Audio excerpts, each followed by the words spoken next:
Eu sou a Juliana Genevieve e hoje nós vamos falar sobre síndrome de burnout. Você sabe o que significa síndrome de burnout?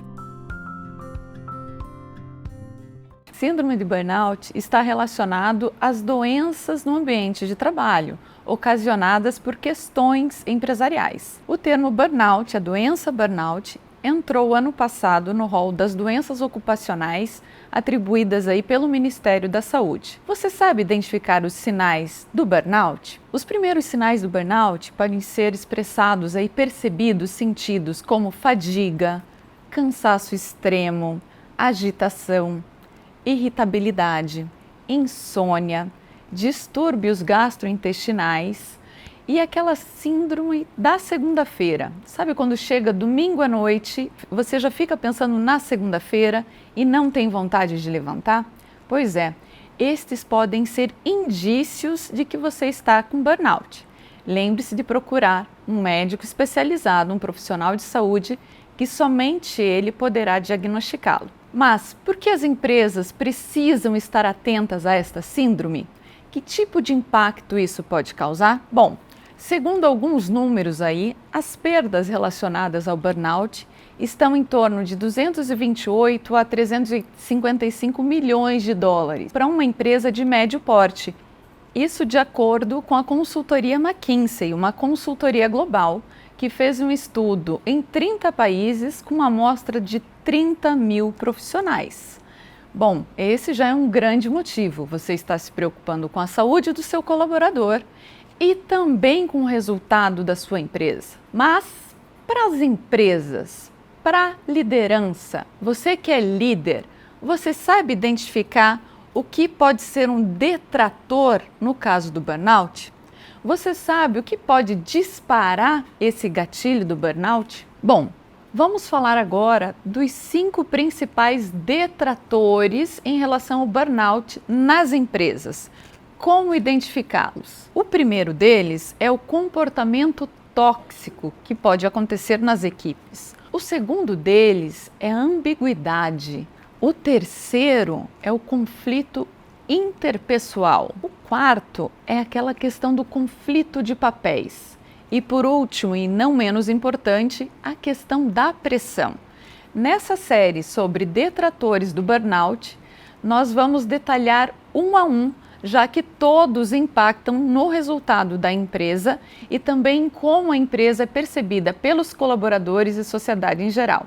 Vamos lá? Item número 1, comportamento tóxico. Como identificar? A empresa é permissiva com comportamentos tóxicos e agressivos na empresa? Se sim, temos aí um grande risco. A empresa não pode ser permissiva. A empresa deve sim ser assertiva, ser amorosa, porém não permissiva. E existe uma linha tênue aí. Então, aquele chefe, aquele gestor que é enaltecido apenas pelo resultado, esse mesmo gestor pode estar colocando a empresa em risco quando expõe seus colaboradores. Essa não é a forma de liderar, pois liderar tem requisitos como ser o quê? Ser respeitoso, ser ético, ser admirável. E isso se conquista, não se impõe. Então, se a sua empresa tem gestores tóxicos, é hora de rever esses gestores e procurar líderes de verdade, aqueles que conquistam o respeito e não aqueles que impõem, achando que imposição é poder. Item número 2, ambiguidade. As informações da sua empresa são claras? Os processos são bem escritos? Existe um treinamento para a equipe para que cada um saiba a responsabilidade do seu papel? Sabem exatamente o que integrar? Sabem exatamente o que entregar? Isso está no processo SMART? São metas específicas, mensuráveis? Elas são atingíveis? Elas são realistas? Existe um tempo determinado para se alcançar esses resultados? Essa clareza precisa permanecer, porque quando você tem clareza e transparência, você tem espaço para que a tranquilidade se estabeleça dentro da empresa e que as ambiguidades sejam ali resolvidas. Não tendo ambiguidade, você minimiza a questão do erro e de chegar aí numa síndrome de burnout. Conflitos interpessoais. Veja, conflitos, eles não são necessariamente ruins. Eles podem ser construtivos. Afinal, conflitos fazem parte do dia a dia.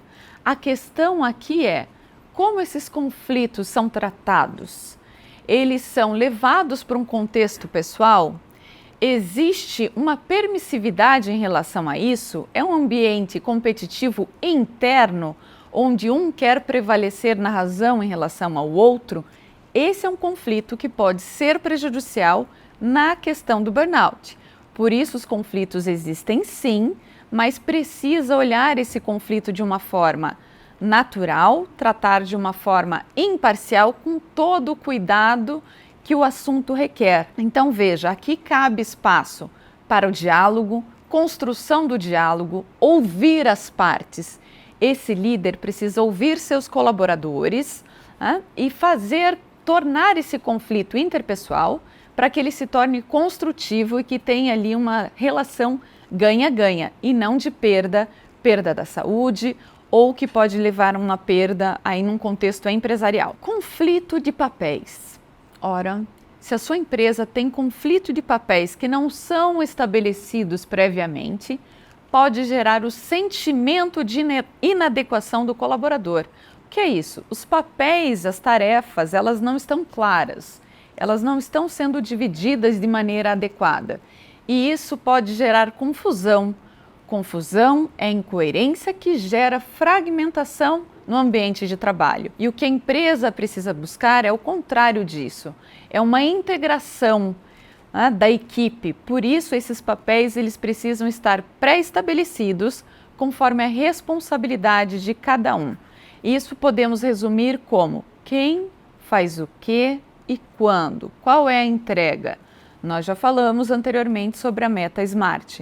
Aqui nós estamos falando de responsabilidade, de comprometimento. Por isso a clareza nesses papéis para que esses conflitos, essas incoerências sejam evitadas e assim minimizando mais uma vez o risco de burnout. Pressão é outro detrator que pode influenciar na empresa. Ora, você pode estar se perguntando, mas a pressão não faz parte do dia a dia? Sim, ela faz parte, mas qual é a medida dessa pressão? Como saber se essa pressão está adequada? A pressão não pode ficar aquém, porque senão o resultado não vem, mas se for além, é um indicativo de que a pressão está inadequada e, portanto, isso sim pode ser um detrator em caso de burnout. Por tudo isso, a empresa também precisa ser corresponsável na saúde do colaborador, que, aliás, vai ser tema para a nossa próxima série ainda sobre burnout, mas para falar sobre a saúde desse colaborador e quais as responsabilidades do colaborador em relação a também ser autorresponsável pela sua saúde no ambiente corporativo.